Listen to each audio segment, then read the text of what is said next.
Passages from Healing Sex, a somatic book for healing CSA trauma. This chapter is Desire and Pleasure. I do have a collection for this book if you want to go back and find the other videos I've done on it so far.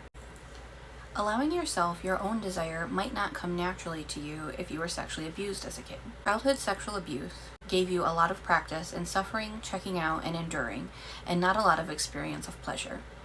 You may have to learn to tolerate the feelings of pleasure and desire all over again. Through sexual abuse, you learn to satisfy someone else's desires without your own boundaries, needs, or wants even entering the picture. You did not get the chance to experience the evolution of your own sexual desires in your own time based on your own needs. How then can you be familiar with your own desires now? Enjoying sexual pleasure does not make you bad, and it does not make the abuse your fault. Your sexual feelings are a testimony to your ability to hold on to yourself through extremely adverse conditions and are proof of your healing. Components of your desire may scare you because they mimic the abuse that you endured. You may find the dynamics of power and surrender to be a turn-on.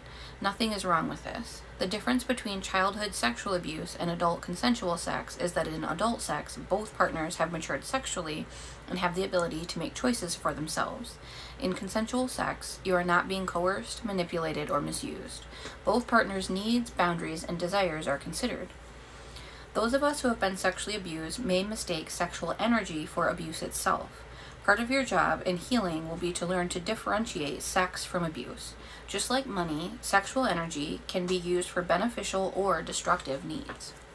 Your true desires reside in your body as feelings and sensations. I want to make a caveat there that I totally understand the point that this is taking, that getting in tune with your body and listening to your body is a key part of healing. A lot of answers as to what works for you. But also, sexual non-concordance is a very real and very common thing, especially for people who were assigned female at birth. And what sexual non-concordance is our body reacting to something that it recognizes as related to sex, but that we don't actually emotionally enjoy. So it is quite normal actually for women to see sexual things that they actually are repulsed by or terrified of or do not want or like, and to still have a physical arousal response. And that does not mean that you secretly like that thing. Emily Nagoski's book, Come As You Are, is really great for learning about sexual non-concordance. Anyway, back to this book. Your sensations let you know that you are excited by someone, something, or an idea. Again, caveats from what I just said, but when you shut down to avoid feelings of pain and betrayal, you also miss feelings of excitement, desire, and pleasure. Coming back into your body, reoccupying yourself from the inside out, is an essential step in discovering your sexual desires. You are your body. Your thoughts take place in your body along with your sensations, feelings, and emotions, and even in your spiritual longings and inspiration. Practice paying attention to physical feelings and sensations. Let's say you're at work, sitting in your desk, or standing behind the counter. Can you feel your legs, your feet on the ground? What are the sensations you noticed in your chest or in your stomach? Try this right now. The next time you are feeling sexual pleasure or arousal, bring your attention into your body. Notice where in your body you feel sexual. Where did you learn about sex and desire? Who taught you about your body?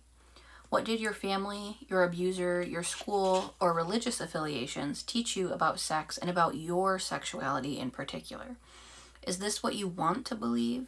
Do you think the information you learned is correct?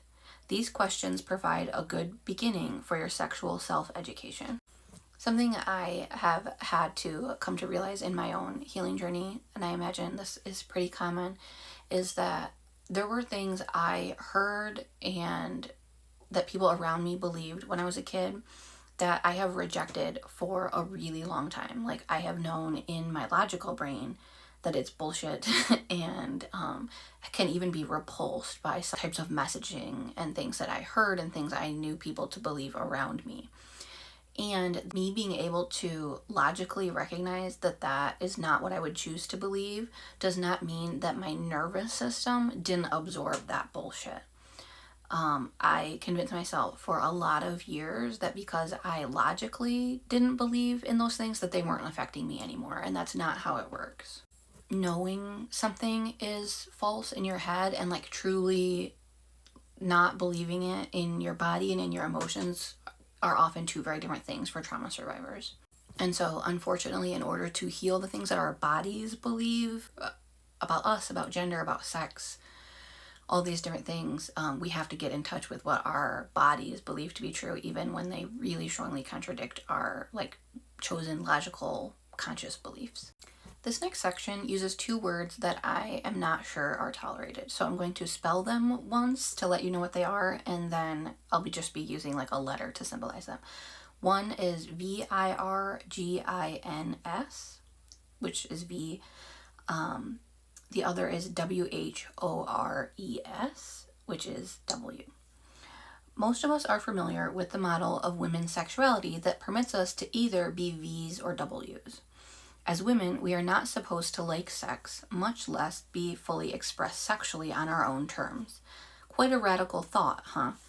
A sexually expressed woman is considered a W. While we are not yet supposed to relish our own pleasures, we are supposed to be compelling sexual creatures satisfying our partners. We are constantly acknowledged or disregarded in relation to our sexual desirability. This is a quite contradictory and confusing message.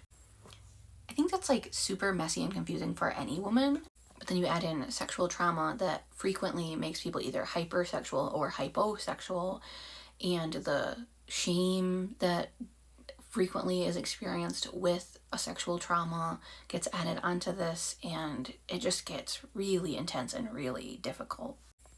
Desire is not a tidy little package that stays consistent over time. Desire is in fact multifaceted and can be full of contradictions. This can be particularly true for survivors of childhood sexual abuse. I find that many survivors try to rid themselves of these contradictions in an attempt to make their desires simpler, more normal. I'm not sure that anyone's sexuality is normal in the sense of matching the cultural agendas. Human sexuality is more complex than the stereotypes imply. Healthy sexuality embraces contradiction. This means that two or more seemingly opposite emotions or desires can be held at the same time. You may feel intense desire and shame at the same time. Sex and desire for you may hold both guilt and ease.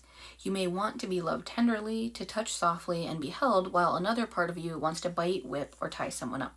Sex is one of those aspects of the human experience that everyone has an opinion about. Lots of people and institutions, such as your family, church or synagogue, the media, and even your women's rugby team, will be happy to tell you what your desires are or should be. When it comes down to it, it is this. Will you decide for yourself, or will you have someone else do it for you? There are two somatic exercises proposed in this chapter that I'm going to do a separate video on, but otherwise that is it for chapter 2. The next chapter is titled Dissociation.